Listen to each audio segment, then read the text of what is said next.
தைரியம் உள்ளவங்க, தற்சார்பு உள்ளவங்க என்ன செய்வாங்கன்னா, போட்டி போடுவாங்க. இது 2ம் இல்லாதவங்க பொறாமைப்படுவாங்க. போட்டி உன்னைய வளர்க்கும், மக்கள்கிட்ட உன்னைய ஏற்றுக்கிற வைக்கும். பொறாமை உன்னைய ஒதுக்கி வைக்கும், மக்களால் புறக்கணிக்கப்படுவ. இந்த பொறாமை உள்ளவங்க எல்லாம் பார்த்திங்கன்னா, போட்டியாளர்கள் பக்கத்திலே இருப்பாங்க, சாதித்தவங்க பக்கத்திலே இருப்பாங்க, 4 பேருக்கு நல்லது செய்கிறவங்க பக்கத்திலே இருப்பாங்க. அவங்களாம் எதுக்குன்னா, அந்த நல்லது செய்கிறவங்க பக்கத்தில் இருந்து அவங்கள நாசமாக்குறது, சாதிக்கிறவங்க பக்கத்தில் இருந்து அவங்கள சோதிக்கிறது. இதுதான் அந்த பொறாமைப்படுறவங்களுடைய குணமே.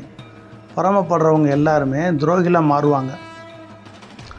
சாதித்தவனுக்கு கிடைக்கக்கூடிய அங்கீகாரம் தனக்கு கிடைக்கல, நல்லவனுக்கு கிடைக்கக்கூடிய அங்கீகாரம் நம்மளுக்கு கிடைக்கல என்ற மோசமான கேவலமான எண்ணம் தான்.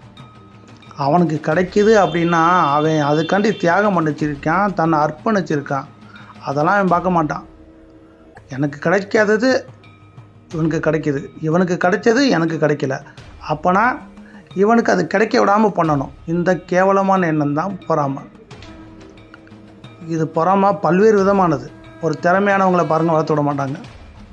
பெரிய பதவியில் போய் உட்காந்துருப்பாங்க, இது அதிர்ஷ்டத்தில். ஆனால் திறமையான வந்துட்டால் அவனை வளர்த்து விட மாட்டாங்க. ஏன் வாய்ப்பே கொடுக்க மாட்டாங்க.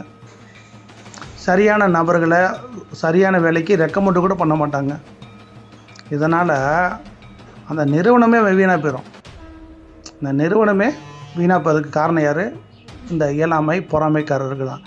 இது பெரும்பாலும் இந்த இயலாமை நல்லவர்கள் இந்த பொறாமைக்காரர்களாக இருப்பாங்க.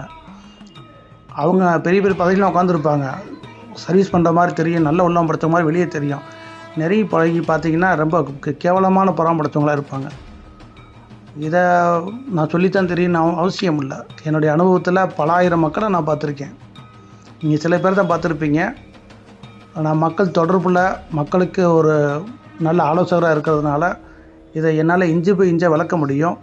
ஆனால் பெரிய ஆடியோ 2 மணி நேரம் ஆடியோ போடணும், நான் முழுசாக விளக்க கொடுக்கணும் அப்படின்னா.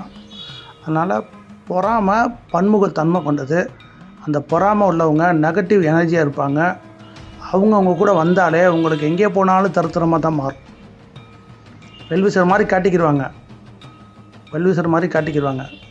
உள்ளுக்குள்ளே பொறாமையோடு தான் அவங்க தட்டி கொடுப்பாங்க. அந்த தட்டி கொடுக்கறது கூட அவங்களை தள்ளி விடுறதுக்காண்டிய முயற்சி தான். அவங்கள நம்பணும். நீங்கள் உங்களை நம்ப வச்சு உங்கள் கழுத்தாக இருக்கிறது தான் அவங்களுடைய முக்கியமான நோக்கம். நீங்கள் அவங்களுக்கு எந்த துரோகமே பண்ணியிருக்க மாட்டீங்க. நீங்கள் வளர்கிறதே, நீங்கள் மக்களால் ஏற்றுக்கொள்ளப்படுவதே, நீங்கள் மக்களால் மதிக்கப்படுவதே, நீங்கள் அவர்களை விட பல்வேறு வகையில் நல்லவராக இருப்பதே, நல்ல நிலையில் இருப்பதே அவர்கள் பொறாமைப்படுவதற்கு முக்கியமான காரணமாகிவிடுகிறது. அந்த பொறாமை அவர்களை துரோகம் செய்ய வைக்கும். இதுக்கு வேறு எந்த காரணமும் தேவையில்லை. பொறாமை உள்ளவர்களை தள்ளி வையுங்கள், அருகில் வைத்து கொள்ளாதீர்கள். நிச்சயமாக பொறாமை உள்ளவர்கள் ஒவ்வொருவரும் துரோகிகளாக மாறுவார்கள். அதை புரிந்து செயல்படுங்கள். நீங்களும் பொறாமைப்படுவதை குறைத்து கொண்டே வாருங்கள். பொறாமை இல்லாத மனிதனே கிடையாது. ஆனால் அந்த பொறாமை ஆதிக்கம் செய்ய வைத்தால் அவன் மனிதனே கிடையாது, அவன் மிக கொடூரமான மிருகம். இந்த கொடூரமான மிருகங்களால் தான் இந்த நாடு அறிவியல் துறையிலும் சரி, ஆன்மீக துறையிலும் சரி, தொழில் துறையிலும் சரி நாசமாகி கொண்டிருக்கிறது. இவர்கள் நாசமாக போனதால் தான் மக்களாகிய நீங்கள் இவர்கள் போதனைகளை கேட்டு பாழாகி கொண்டிருக்கிறீர்கள். பொறாமையை உங்களிடமிருந்து ஒழித்து கட்ட துவங்குங்கள். பொறாமை உள்ளவர்களை தள்ளி வையுங்கள்.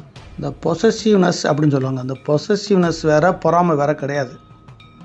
பொசசிவ்னஸ் இருக்கிற இடத்துல பொறாமை இருக்கும்.